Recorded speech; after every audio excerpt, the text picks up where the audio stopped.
especialmente la presencia de los legisladores que se han hecho un momento en su agenda para compartir estos minutos con nosotros en esta tarde tan inhóspita. Como todos ustedes saben, en el año 2020, y a pocos días de haber sido declarada la emergencia sanitaria por COVID-19, ingresó al Parlamento, a iniciativa del diputado del Partido Colorado, Ope Pasquet, un proyecto de ley para despenalizar la eutanasia y el suicidio médicamente asistido en nuestro país. La presentación del proyecto dividió al instante las aguas entre quienes consideraban que Uruguay debía dar un paso previo antes de debatir este procedimiento, que era el de generar las condiciones necesarias para la universalización y el acceso a los cuidados paliativos, y quienes entendían que legalizarla era un paso que nuestro país debía dar. En ese marco surgió Prudencia Uruguay, un grupo conformado por profesionales de los más diversos ámbitos: médicos, paliativistas, oncólogos, políticos, filósofos, periodistas, comunicadores y docentes, del cual Miguel se transformó en su principal vocero. Sin lugar a dudas, gracias al trabajo dedicado y voluntario de este equipo de personas, se logró profundizar en el tema y mostrar su complejidad, haciendo pensar y reflexionar en temas que son incómodos, como por ejemplo el sufrimiento y la muerte. Este equipo trabajó para dar un debate sereno y responsable, y especialmente para que se priorizaran los cuidados paliativos, que sí son un derecho. Hoy podemos agradecer que Uruguay cuenta con una ley de acceso universal a los cuidados paliativos. Fui testigo de esa lucha incansable de Miguel de arrojar luz sobre un tema plagado de desinformación, de prejuicios y de mitos. Tal es su pasión con la búsqueda de la verdad, que se puso a estudiar bioética e hizo su tesis sobre eutanasia en medio de este debate. Profesionales de todo el mundo, incluso de países como España, donde esta práctica ya es legal hace algunos años, miran con admiración el proceso de escucha y análisis que ha recorrido nuestro país. Al leer el libro, uno se encuentra con un cuadro completo para entender la sociedad en la que vivimos y que nos ayuda a repensar muchos desafíos sociales y políticos que tenemos por delante si queremos construir sociedades más humanas y solidarias, más compasivas y justas, o más individualistas y utilitaristas.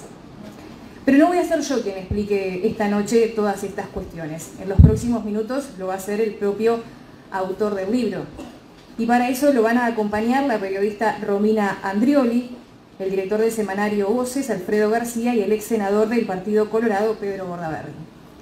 Romina Andrioli es licenciada en Comunicación Social por la Universidad Católica, donde también integró el cuerpo docente entre los años 2011 a 2012. Dentro de su carrera como periodista es reconocida por su coconducción en el programa En Perspectiva y también por sus columnas en Subrayado. Además, trabajó en los semanarios Búsqueda y Crónica. En televisión condujo el programa A las pruebas me remito y Diario de Campaña como coconductora. Por su parte, Alfredo García también es periodista y es director del semanario Voces, y su cara nos es bastante conocida porque lo vemos rezongar de tarde. Bastante seguido lo vemos rezongar. Pedro Bordaberry es abogado, fue senador de la República durante 2 periodos, además fue ministro de Industria, Energía y Minería, ministro de Turismo y ministro de Deporte y Juventud durante el gobierno del presidente Jorge Valle. También fue candidato a la presidencia por el Partido Colorado y secretario general del partido. Tras su alojamiento de la política, fue nombrado como presidente de la Comisión Normalizadora de la Asociación Uruguaya de Fútbol, designado por FIFA y por Conmebol. El autor del libro, Miguel Pastorino, es doctor en Filosofía, máster en Bioética, magíster en Dirección de Comunicación y profesor de alta dedicación en la Universidad Católica del Uruguay, a quien ahora le cedo la palabra.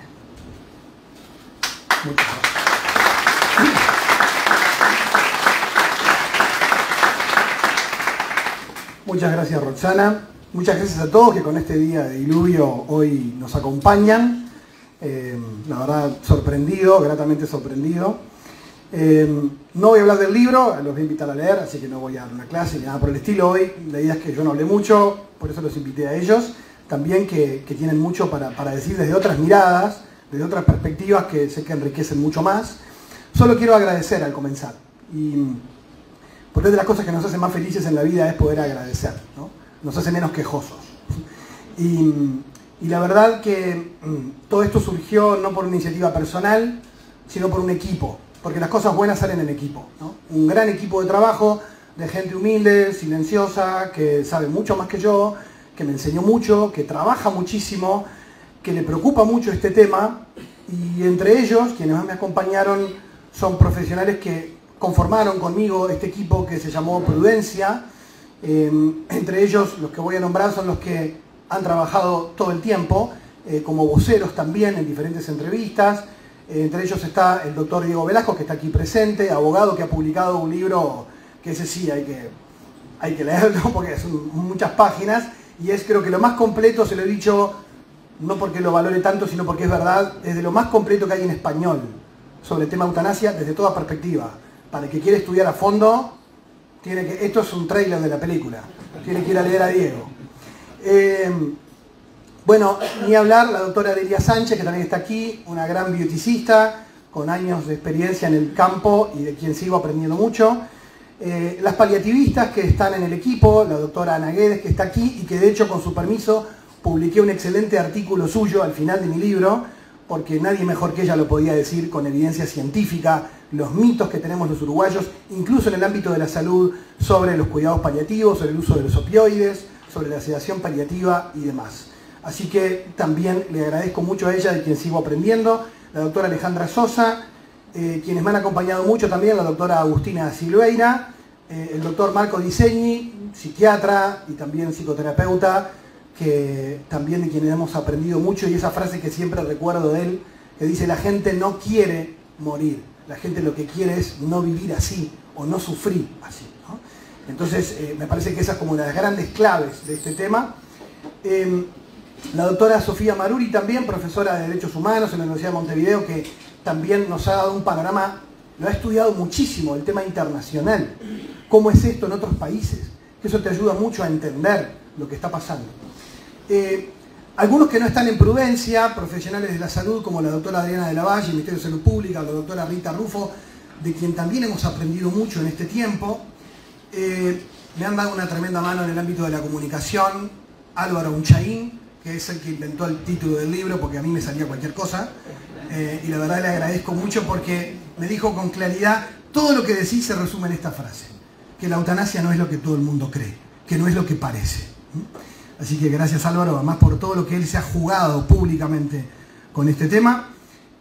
A Santiago Sumarán, que silenciosamente me ha ayudado en la comunicación de Prudencia durante todo este tiempo.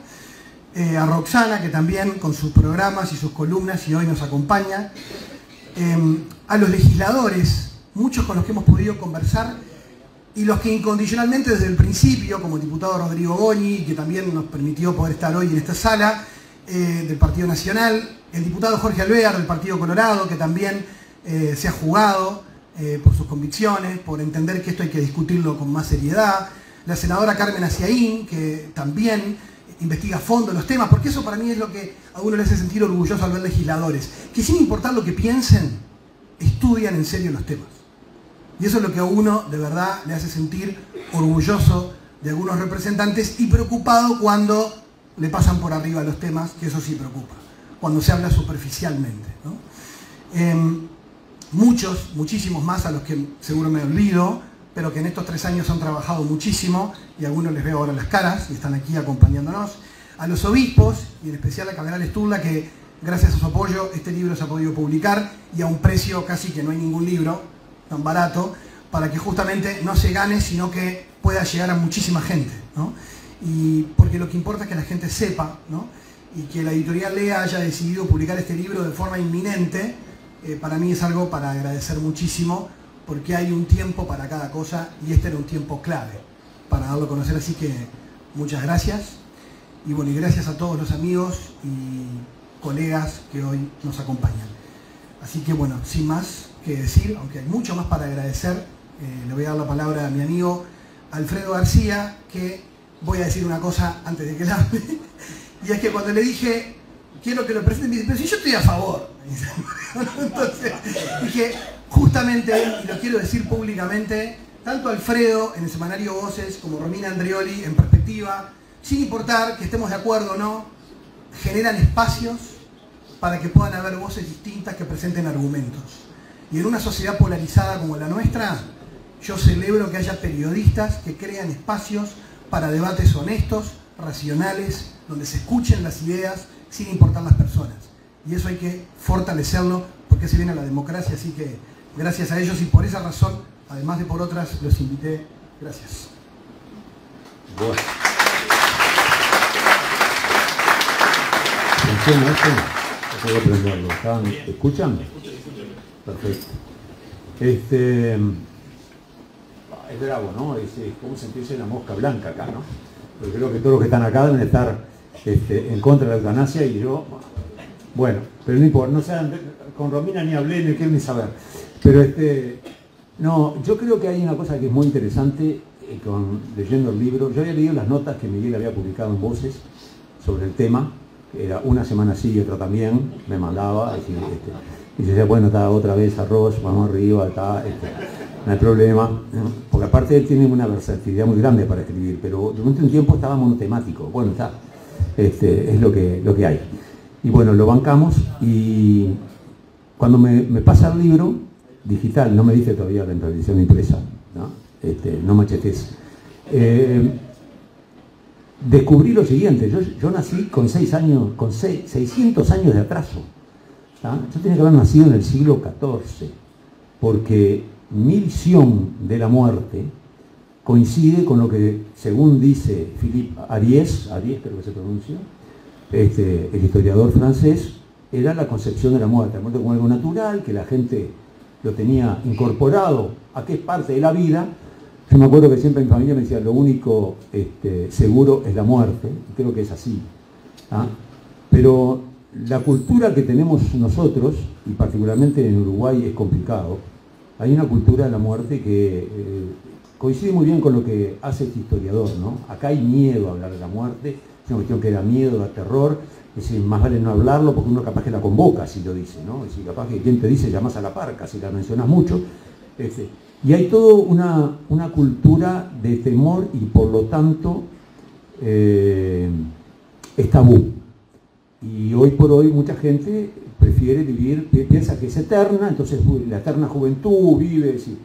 Bueno, todo esto me empezó a desarrollar la lectura del libro, de pensar realmente, decir, qué es la vida y qué es la muerte. Es decir, hay una frase de un filósofo bastante conocido que dice, todos los sólidos se desvanecen en el aire. La verdad que el libro me movió el piso de varios puntos de vista. No me cambió mi postura, ¿no? Pero me movió el piso y me hizo pensar con otros criterios algunas cosas que no tenía demasiado claro. Sobre todo el tema del tiempo. Ahí hablan del tiempo cronológico, cronos, como decían los griegos, y el tiempo vivencial, kairos. Y creo de que cronológicamente todos tenemos fecha de nacimiento. Vivencialmente, algunos capaz que pensamos que un año puede valer toda una vida, o una semana puede valer toda una vida, o vaya a saber, o muchos años, no sé. Es un tema muy particular. Pero lo fundamental que me movió el piso, el libro es con respecto al tema de la autonomía. Yo soy de los que cree de que la gente tiene que tener autonomía absoluta en su visión de lo que quiera hacer de su vida, etc. Salvo en unas excepciones. ¿Tá? Yo pensaba, por ejemplo, pienso y he discutido muchas veces el tema de la gente que es adicta o que tiene problemas de adicciones. ¿Tá? Y yo siempre dije que yo estoy de acuerdo con la intervención compulsiva. Porque la persona que es adicta y me ha costado pila de dolor de cabeza, ¿no? Mis compañeros me dan como entre un gorro, porque poco menos que violo los derechos humanos, hablando de intervención compulsiva del adicto a drogas o alcohol o lo que sea. Y yo creo que ahí la persona no está en su cabal raciocinio como para definir lo que quiere hacer, y que por lo tanto hay que ayudarlo. No es respetar los derechos humanos, dejarlo que siga en su adicción. Yo creo que respetar sus derechos humanos es justamente sacarlo de esa adicción de alguna manera para que realmente tenga una vida plena. En ese caso, ahí me cuestioné, decir, yo creo en la autonomía, yo creo que las mujeres tienen derecho al aborto como opción. Yo soy de los que estoy de acuerdo en que la mujer, si quiere hacer un aborto, lo haga libremente, y también pienso de que la gente, si quiere acabar con su vida, lo puede hacer. pero ahí me di cuenta que tengo contradicciones, ¿no? Paradoja. Autonomía para mí sí, pero para el drogadicto no. Entonces, lo que digo, el libro me movió el piso desde varios puntos de vista. ¿Hasta qué punto soy realmente creyente de esa autonomía a todo precio? Y si realmente las personas pueden definir o no con respecto a qué hacer con su vida y cómo acabarla.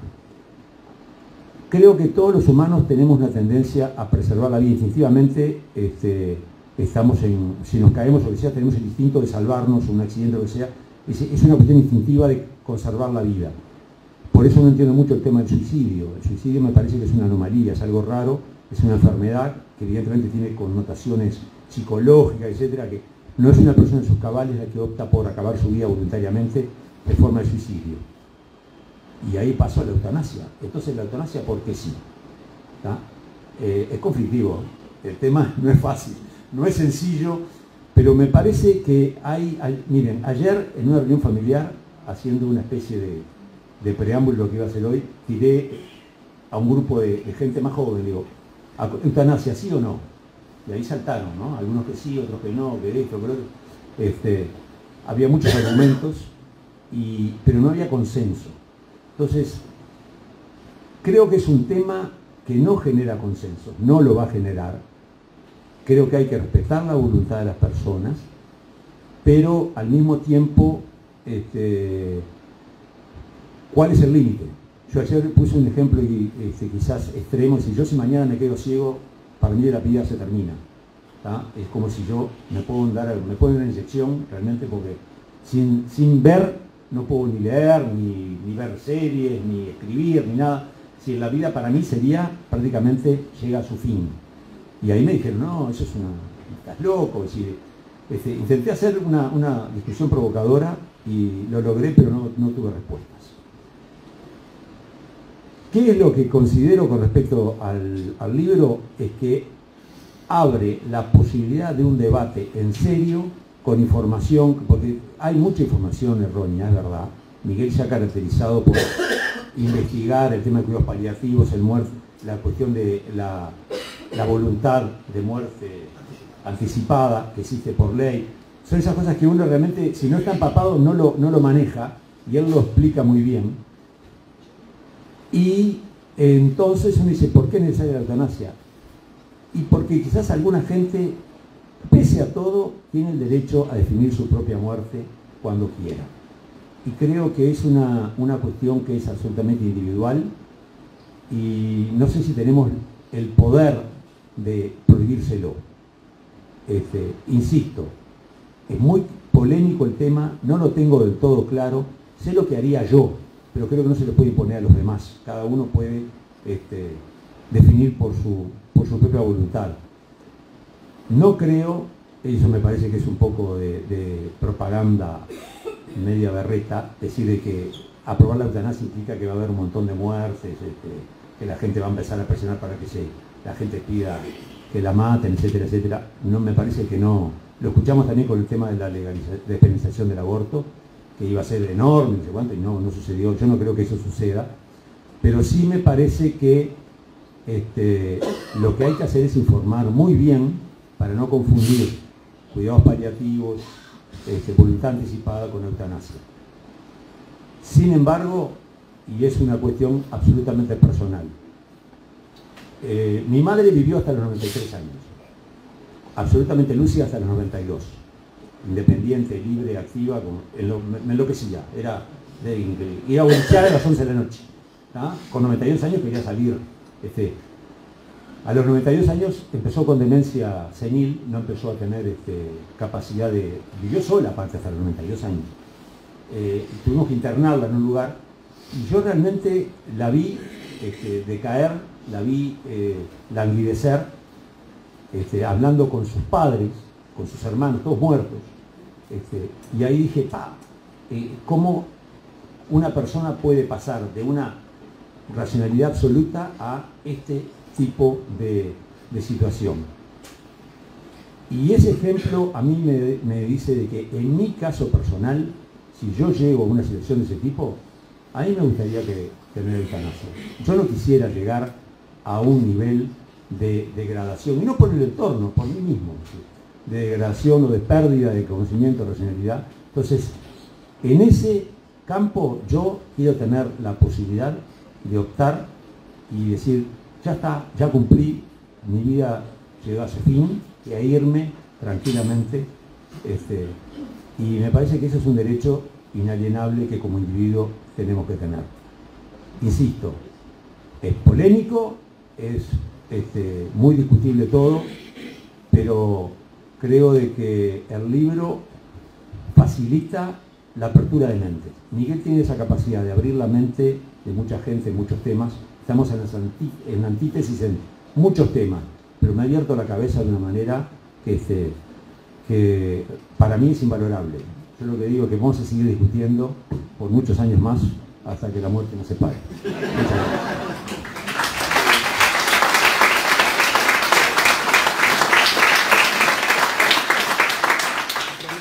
Bueno, voy yo. Me spoileó un poco Alfredo, pero a ver.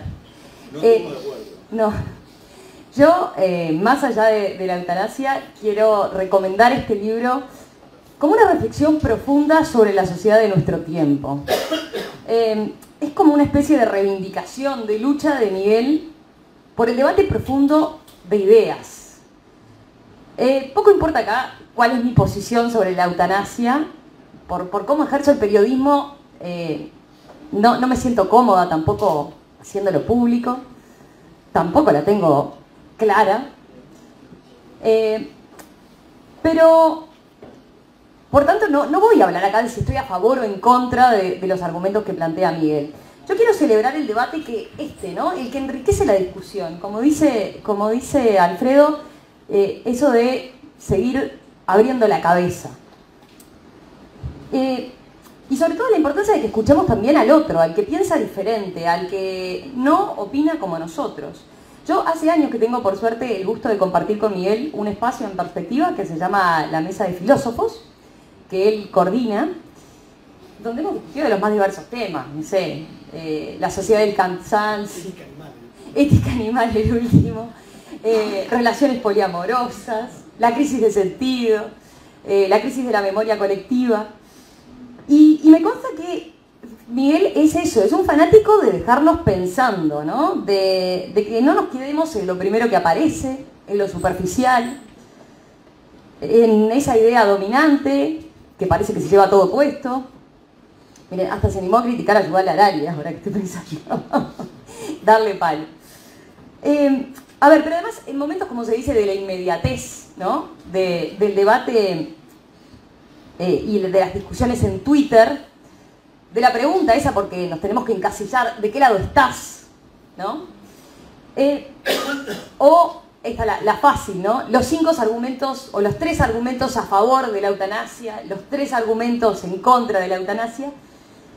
Miguel nos la complica, Miguel profundiza, Miguel sale de lo obvio, busca todo el tiempo argumentos, y uno puede seguir eso, estando a favor o en contra. Lo que seguro no va a decir es que este libro lo dejó como si nada, no lo dejó pensando, no lo dejó, no lo hizo remover sus ideas.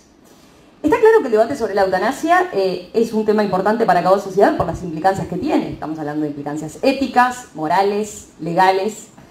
Pero además nos permite hablar, como decía Alfredo, de un tema tabú, que es el final de la vida, un tema tabú para nosotros.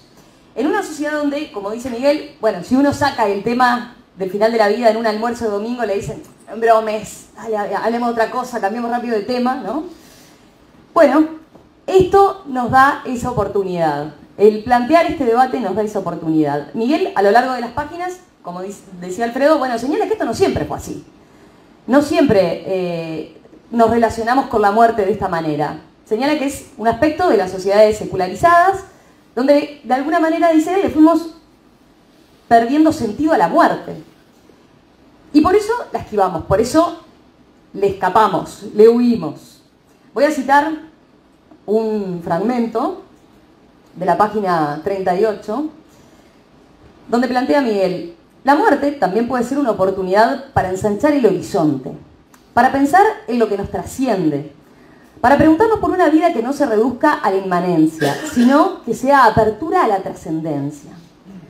Pero la muerte ha quedado atrapada en el ámbito médico, reducida a un hecho biológico. Por ello, fácilmente se olvida la dimensión biográfica de cada persona y de cada vida personal, y otras dimensiones que dan sentido a cada existencia particular. Ese ocultamiento, dice Miguel, de la muerte, aísla también progresivamente al enfermo y se retrae, lo cual va acompañado de la negación de quienes le visitan e incluso del personal médico, que no siempre sabe cómo manejarse y le evitan a ese paciente. Cuanto más valor, cita él, cuanto más valor social tiene un moribundo, más atención recibe. Cuanto más inteligencia o simpatía irradia, más atención consigue de quienes lo cuidan. Un horizonte nihilista y materialista en la cultura contemporánea, dice Miguel, solo ha dejado lugar para la supervivencia, donde todas las fuerzas se emplean en prolongar la vida a cualquier precio. Incluso se sacrifica el disfrute de la vida por una salud elevada a fin en sí misma. Aunque el ansia de la inmortalidad sea inherente a la condición humana, en la actualidad las expectativas de futuro pasan a un segundo plano, porque los problemas a corto plazo hacen que las grandes preguntas no se hagan presente. Ni siquiera se plantea la pregunta por el sentido de la vida, cuando se tiene la vida ensimismada en la urgencia permanente. A ver, ¿no los deja pensando, no los deja como comiéndose la cabeza? ¿Reflexionamos lo suficiente sobre el sentido de la vida? ¿Reflexionamos lo suficiente sobre el sentido de la muerte? ¿Sobre qué temas profundos realmente reflexionamos hoy en día?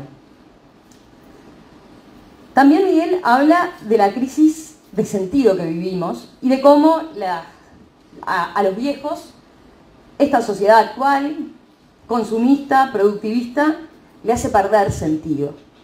Acudo ahora a otro fragmento, de la página 67.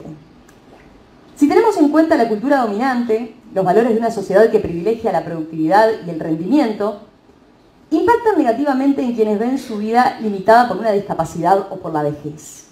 Así, vivimos en sociedades gerontofóbicas que no quieren mirar a la vejez, porque representa el deterioro, la dependencia, la vulnerabilidad y el final de lo que da orgullo a una sociedad donde la autosuficiencia hace más valiosa la vida.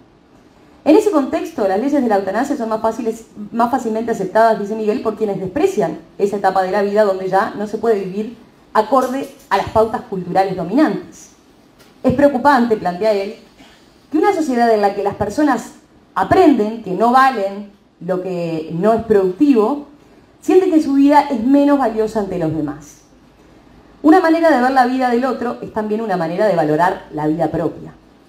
El problema de querer definir una vida digna de ser vivida y otra que no lo es, ha sido, dice Miguel, históricamente una pendiente peligrosa que relativiza la dignidad humana a sus posibilidades, facultades o aportes sociales.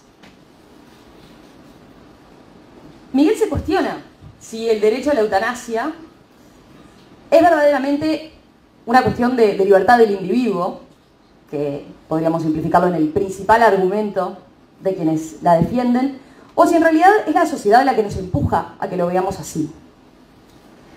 Y omitimos, dice él, darnos discusiones sobre la interdependencia que tenemos como seres sociales, sobre la solidaridad, sobre la justicia social, sobre todo con los más vulnerables. Y nos deja pensando, nos plantea una reflexión. ¿Son verdaderamente libres quienes piden que se les aplique la eutanasia? ¿O en realidad es que no quieren seguir sintiéndose una carga? ¿Es un derecho a la libertad y un ejercicio de autonomía?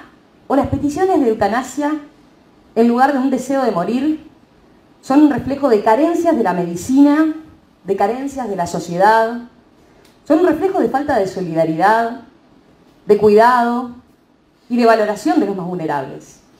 De nuevo, acá uno puede estar a favor o en contra. Lo que seguro no me va a decir es que, después de leer esto, queda indiferente. Por momentos, Miguel provoca a los lectores. Cito el último pasaje. El último pasaje que cito, no del libro. Si bien la situación actual y los proyectos contemporáneos no son comparables con la biopolítica de la Alemania nazi, y sería exagerado y anacrónico, dice él, hacer un paralelo exacto con sus programas de eutanasia, me pareció interesante, dice Miguel, repasar los argumentos que se esgrimieron en los años 40 para convencer a los alemanes de eliminar las vidas indignas. entre comillas.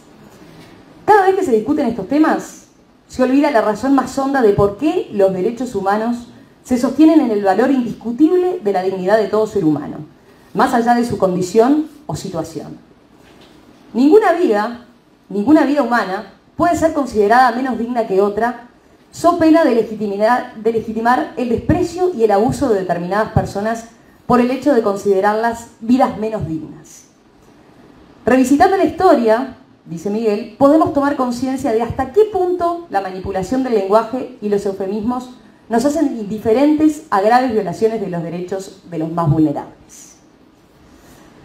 A ver, para ir cerrando, yo creo que una discusión abierta sobre la eutanasia, como la que busca Miguel, como la que plantea en su libro, con su postura, claramente todos la conocemos, nos permite dar un debate riquísimo, de infinidad de temas. Nos permite pensar en los límites de los derechos individuales. Nos permite dar una discusión intergeneracional. Una buena discusión sobre la eutanasia es esencial para comprender cómo respetar la dignidad de quienes se encuentran en situaciones de extrema vulnerabilidad. Nos lleva a preguntarnos, como sostiene Miguel, si hay vidas dignas y otras que no, y en base a qué vamos a definir eso. Seguramente, discutir con Miguel de manera sana, de manera fundamentada, también nos hace ser más empáticos de lo que puede estar viviendo el otro en una situación de este tipo. Nos permite hablar de qué es calidad de vida para uno, Alfredo lo decía, y qué es para otros, y cómo mejorarla. Nos permite hablar, como dice el autor, del papel de la medicina. ¿Qué médicos queremos? ¿Cómo queremos que se enfrenten al final de la vida de un paciente? ¿Cómo queremos que nos traten el día de mañana? O sea, se dispara una infinidad de temas y ninguno light, ninguno suavetón, todos temas trascendentes. Y de nuevo, creo que el aporte que hace Miguel con este libro enriquece mucho el debate, y el buen debate. El de pensar argumentos, el de utilizar evidencia científica, el de ir a los datos, ir a la experiencia comparada. Discutir ideas, sabemos, ¿no?, en una sociedad es crucial para progresar.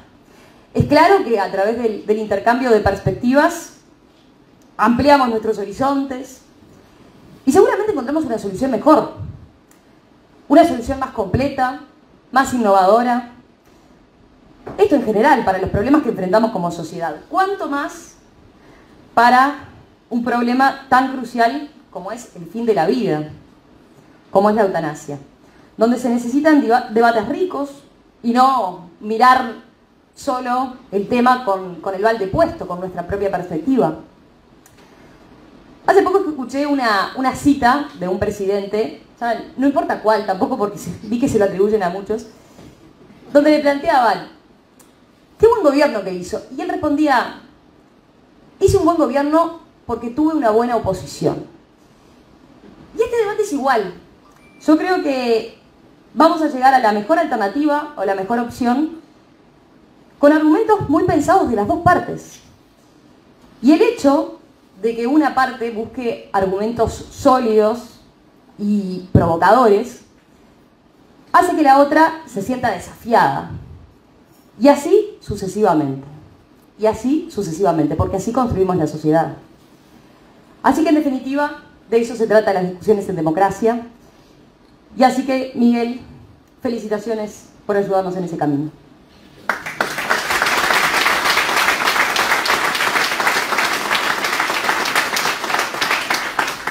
Antes de dar la palabra al doctor Pedro Bodaberry, quería solamente decir también, que no lo dije, lo guardé para ahora, para contarles por qué está acá. En primer lugar, porque todos lo conocemos y yo le admiro mucho por su capacidad para esto que decía Romina, para debatir desde las ideas, con solidez, con coherencia, con precisión y con distinción entre personas e ideas, que eso ayuda mucho a pensar. Y la razón más importante es que a mí me sorprendió que, hablando de debate, Pedro apareció en la prensa como fuego amigo, y digo, ¿y esto de dónde salió? Y de golpe empezó a escribir y a hablar del tema, con lo cual obviamente me alegró muchísimo que viniera de él, y eso también me mostró que muchas veces en el silencio muchas personas piensan de determinada manera, y a veces en el ámbito de la discusión pública está bueno que esas voces suenen en más y más lugares, ¿no? Y por eso le agradezco, Pila, que él hoy esté acá, ¿no?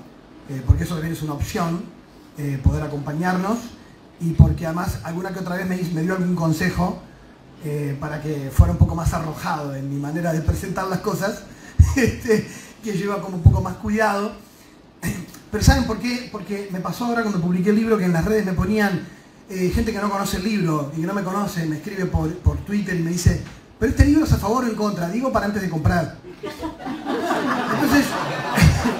Entonces en realidad, a mí lo que me molestaba un poco era que, a ver, el libro en realidad trata de que primero nos demos cuenta de que no estamos hablando de lo mismo, para que después tomes posición, aunque yo sea contrario a los proyectos que se presentan, ¿no? Pero primero aclararse, y creo que Pedro ayuda mucho a eso, así que gracias por venir. Bueno, antes que nada, muchas gracias por la invitación. Siempre recuerdo que el primer debate televisivo que hice cuando iniciaba la carrera política fue Romina la que lo moderó en aquel entonces, y recuerdo con mucha alegría casi 5 o 6 meses de charlas con Alfredo García e intercambios donde yo trataba de convencerlo y él trataba de convencerme a mí, creo que infructuosamente la mayoría de las veces, pero hoy voy a tratar de convencerlo a él también. Y estoy seguro, porque lo conozco, que él está abierto a que yo lo convenza. Yo sé que él es así, como liberal que es, como persona abierta que es, y sé que él abre la cabeza y escucha, y creo que lo voy a tomar casi como un desafío, de contarles el libro y traerlo para mi posición, como intenté en otros temas en el pasado, a veces con éxito y no. Otros no. Antes que nada, este es un libro imprescindible. Lo dice en el prólogo Álvaro Uchaín. No lo puedo decir mejor, lo define así. Es un libro de lectura obligatoria para todos los legisladores que tienen la responsabilidad de enfrentar este tema. Porque Miguel aclara, derriba mitos, define en forma certera y precisa conceptos que la gente aplica mal. Define la eutanasia, la distanasia, la voluntad anticipada, la sedación paliativa, los cuidados paliativos, la muerte digna y tantos conceptos que hoy están mal comunicados. Desde el propio título, que ahora me doy cuenta que está tomando buenos asesores en comunicación, por fin, el amigo Miguel Álvaro, ¿no? Te provoca algo. La eutanasia no es lo que parece. Y eso es lo que creo que es la primera aproximación que hay que tener. La eutanasia no es lo que parece. No es ese concepto de libertad que compartimos lo que la fundamenta. No es ese el pilar que lo fundamenta. No es lo que parece. Abrámonos a otra cosa. Lo segundo, lo dice Miguel en el libro citando Camus,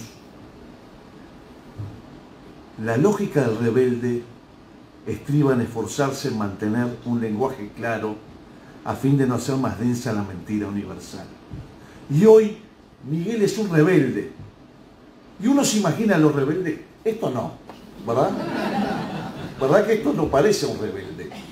El rebelde uno se lo imagina de boina, peleando en la calle. No, esto es un rebelde, porque el rebelde es el que se opone a la mayoría que lo lleva puesto, el que se levanta en sus ideas, el que la fundamenta y da la batalla. Ese es el rebelde.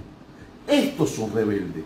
Porque hoy, cuando están todos a los gritos llevándonos en determinados lugares, determinados derechos, determinadas agendas, hay alguien que se levanta y le dice, no, estudien, profundicen, entiendan. Eso es lo que es este libro.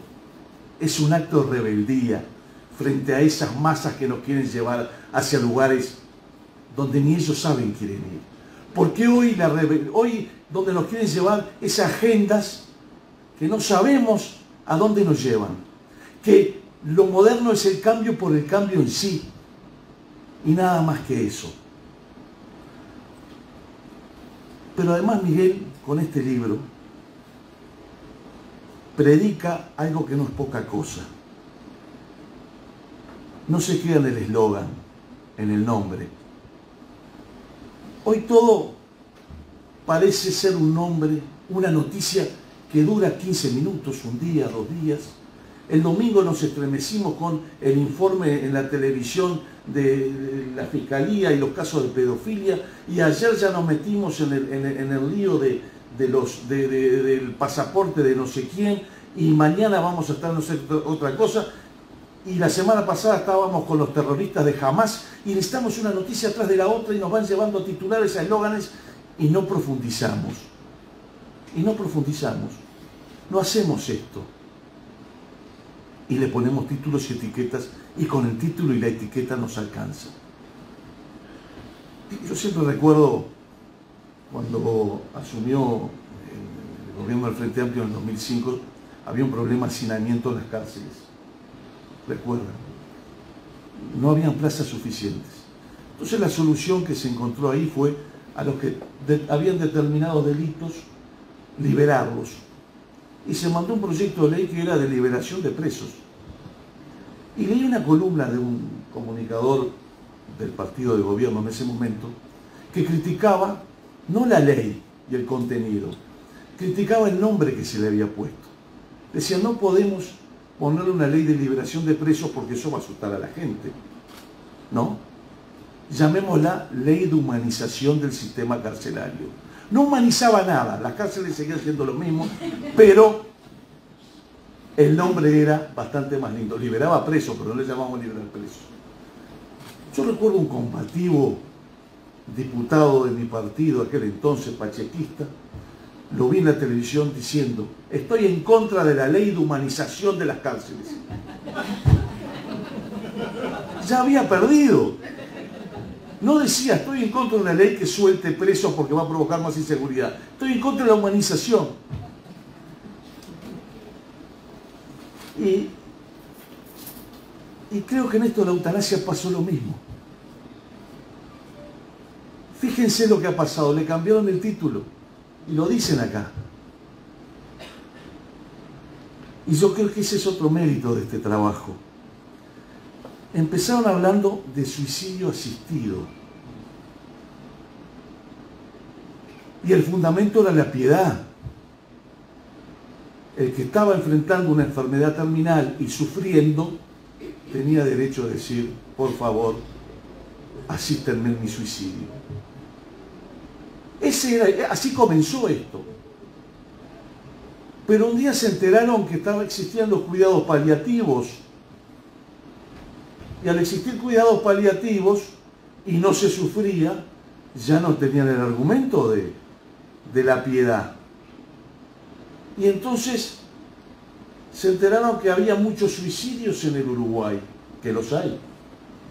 Y que todos estamos reclamando políticas públicas, nos pasa en el deporte, en el fútbol, para que haya menos suicidios. Y el suicidio, aún el asistido, era mala palabra. Y entonces le volvimos a cambiar el nombre a la ley. Ya no decimos suicidio asistido, ya no lo citan. Porque nos quedamos en el eslogan y no en la profundidad de estas cosas. Yo no voy a contarles todo el libro porque no voy a hacer el spoiler, como dicen hoy los muchachos jóvenes de la serie de Netflix y todas esas cosas. Pero sí me voy a permitir destacar 2 cosas que he seleccionado. La primera, la sana laicidad, o mejor dicho, la mejor entendida laicidad. Álvaro Uchaín, que estoy hablando tanto de él como de Miguel, y pido disculpas, es autor del prólogo del libro, tan bueno como el libro. Es agnóstico. Y siente la necesidad de aclararnos a todos los que leemos sus columnas en El País, cuando habla de estos temas y algunos otros, que él es agnóstico, no es creyente. Me declaro agnóstico, dijo en una. Un agnóstico que no abomina de las religiones, sino que las respeta, aunque no las comparta. ¿Y por qué tenés que aclararlo? ¿Y por qué los tiene que aclarar? ¿Qué? ¿Porque vos sos agnóstico y yo soy creyente, tu opinión vale más que la mía? ¿O valen tus razones y las mías? Y esas son las que realmente hay que tener en cuenta. ¿Por qué los que somos creyentes tenemos una especie de capitis diminucio para opinar? Como si estar en contra de un homicidio o de robar dependiera de que están, no sé en qué mandamiento, monseñor, pero el quinto o el sexto, ayúdeme que estoy un poco perdido. No, pero no robarás, no matarás. ¿Y tenés que ser creyente para estar en contra del robo y el matar? ¿O agnóstico? No. ¿No podemos opinar? Parece que sí. El señor Sturla está a favor, ya está a favor por lo que cree y no tenemos ninguna capacidad racional de pensar. Y nos llevan y hacemos lo que Sturla nos ordena que hagamos. Y vaya si yo en algún momento he tenido alguna discrepancia pública con el cardenal. Lo he tenido. Porque soy libre de expresar mi opinión. Y entonces cuando yo veo estas cosas, y me parece que ahí es donde Miguel lo trata muy bien, muy bien. Él dice, esa atribución falaz de que la oposición a la eutanasia es fundamentalmente por motivos religiosos o fundamentos teológicos. En realidad esto está en la Declaración Universal de los Derechos Humanos. Y está en nuestra Constitución, en el artículo 72 y 332, porque es parte de los derechos inherentes a la personalidad humana. Está ahí. Y coincide, por suerte, la doctrina de la Iglesia con el agnóstico Álvaro Chaín. Y creo que está bueno que así sea. Y además es discriminatorio, porque resulta que por ser creyente, los argumentos no pueden ser escuchados.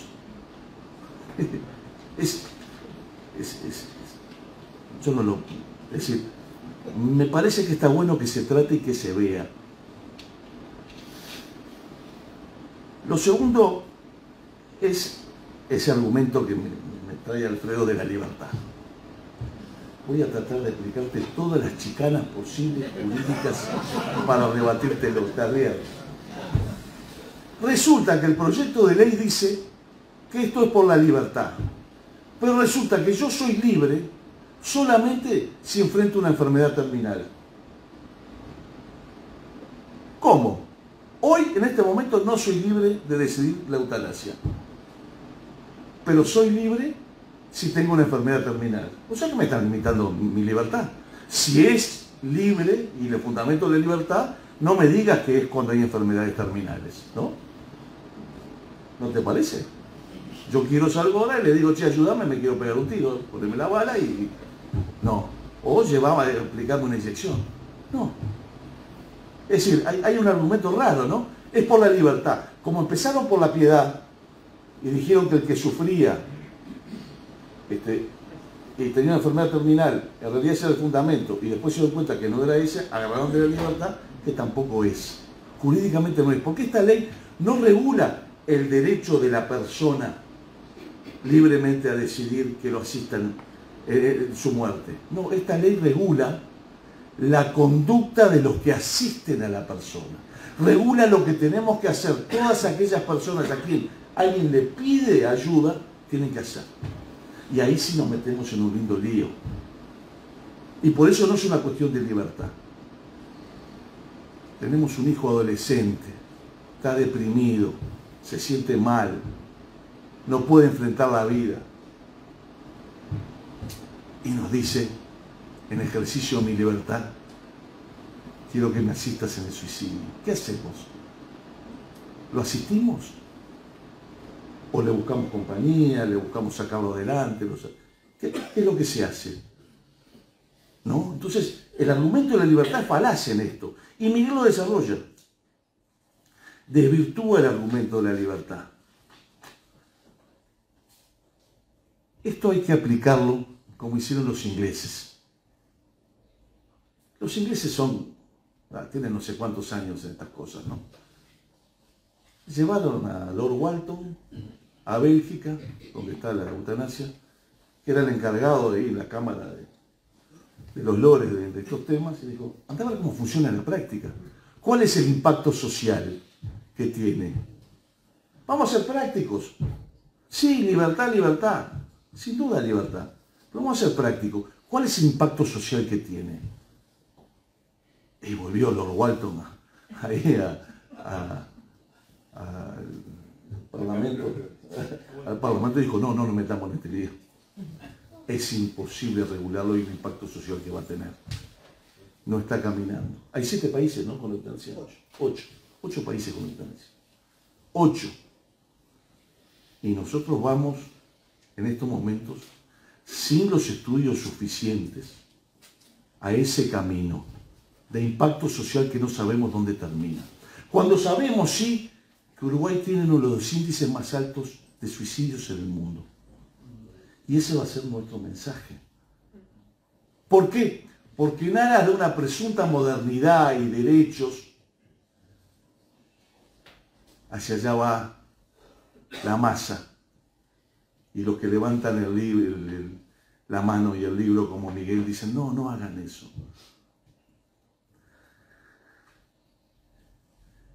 Y eso es porque también, ya voy a terminar porque creo que estoy medio pasado de tiempo, porque hoy estamos en la cultura del olvido y de la muerte. En el caso de tu madre, y disculpame que toque una cosa personal, pero vos lo dijiste, tenía demencia senil y hablaba con tu padre y con tu familia, esas cosas así. ¿Quién sabe si ella en ese momento era feliz o no era feliz? Quizás lo era. Quizás en ese estado, qué cosa más linda que hablar con los padres que uno no los tiene más. O los abuelos. ¿No? ¿Quiénes somos nosotros para decidir por ella en ese instante? Che, no es vida. Siempre recuerdo aquel cuento de... ¿Te acuerdas que hablábamos mucho de Borges? ¿No? Cuando se muere la madre de Borges, doña Leonora Acevedo, resulta que se murió a los 99 años. Estaba Borges en el velorio recibiendo los pésames y una señora le dice, ay, pobre Leonor, no llegó a cumplir los 100. Y Borges, con esa ironía tradición que tenía, dijo, veo que usted es fanática del sistema decimal, señora. Sí, en realidad, 99 o 100. Digo, lástima que no cumplió 120 o 130 y vivió bien. Lo que importa es cómo vivió. Y también hay otro cuento de la abuela, Ana Haslam, de Borges, que decía Borges que le pedía perdón a su familia por morirse tan despacio. Entonces, eso es lo que nos lleva al hoy y eso lo desarrolla la cultura del olvido, la muerte, Miguel, y lo desarrolla bárbaro, pero bárbaro. Que hoy estamos en una sociedad que pone el énfasis en el disfrute inmediato, en el todo y ya. El que no quiere pensar en la muerte, porque la muerte es un momento que no es de disfrute. El análisis que hace de la evolución, Miguel, de los velorios, o de los entierros, o del encare de la muerte, es brutal.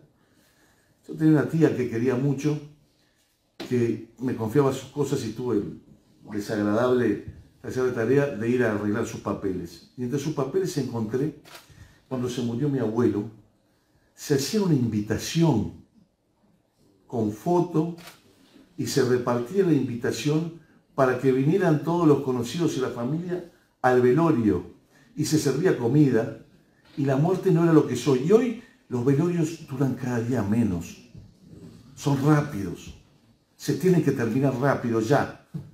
¿Por qué? No por el muerto y no porque no lo querramos recordar, sino sencillamente porque nos recuerda a nosotros ese destino que no queremos. Entonces todo tiene que irse rapidito. Esa es la realidad. ¿Y qué es lo que nos pasa con la eutanasia? Nos soluciona eso. Y nos soluciona a veces otros problemas de la gente a cargo, la gente que no está a cargo. Para terminar, cuando uno es joven es apasionado, toma posiciones, las defiende, se enfrenta con el otro, pero la vida nos va como limando un poco, nos va enseñando que la mayoría de las veces hay un punto medio que es donde está la verdad. Ese punto medio aristotélico de Santo Tomás también, para no quedar mal con esta primera fila que tenemos acá. Y yo creo que en el libro Miguel lo define muy bien también en el final. Entre el suicidio asistido, la eutanasia, y la prolongación artificial de la vida, hay un camino en el medio. Nadie está a favor de la prolongación artificial de la vida. Es más, hay una ley que permite esa voluntad anticipada expresamente, prohibir que le prolonguen artificialmente la vida. Pero, como bien dice Miguel Pastorino en este libro, ni prolongar la vida artificialmente con tratamientos inútiles, de eutanasia, si aprendí bien, ni adelantar la muerte, eutanasia. Cuidados paliativos para que la muerte sea natural y sin dolor. Y esto lo agrego yo, en la duda, siempre a favor de la vida. Gracias.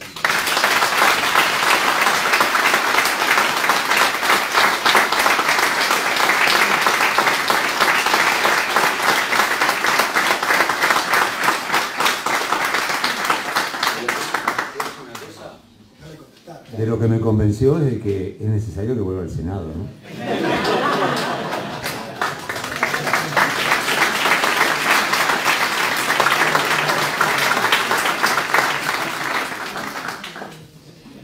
Muy bien, y antes de cerrar, agradecerle nuevamente la presencia de todos aquellos quienes hoy decidieron acompañar la presentación de este libro, como ya lo dijeron los expositores, de lectura obligatoria, y anunciarles que para aquellos que lo deseen, ya se pueden ir ahora con el libro, porque allí afuera los está esperando Gabriela, ella es de la librería Lea, ya tiene los libros disponibles para los que quieran comprarlo, y si no, también los van a poder comprar en las sucursales de la tienda Lea, que hay 2 en Ciudad Vieja y en Punta Carretas, y también en Aquileo, Escaramuza y Bookshop. Así que le agradecemos tanto a la licenciada Romina Andrioli, al ex senador Pedro Bordaberry y Alfredo García, periodista, que no rezongó casi nada hoy por su presencia. Les agradecemos todos habernos acompañado en esta noche. Muchas gracias. Muchas gracias.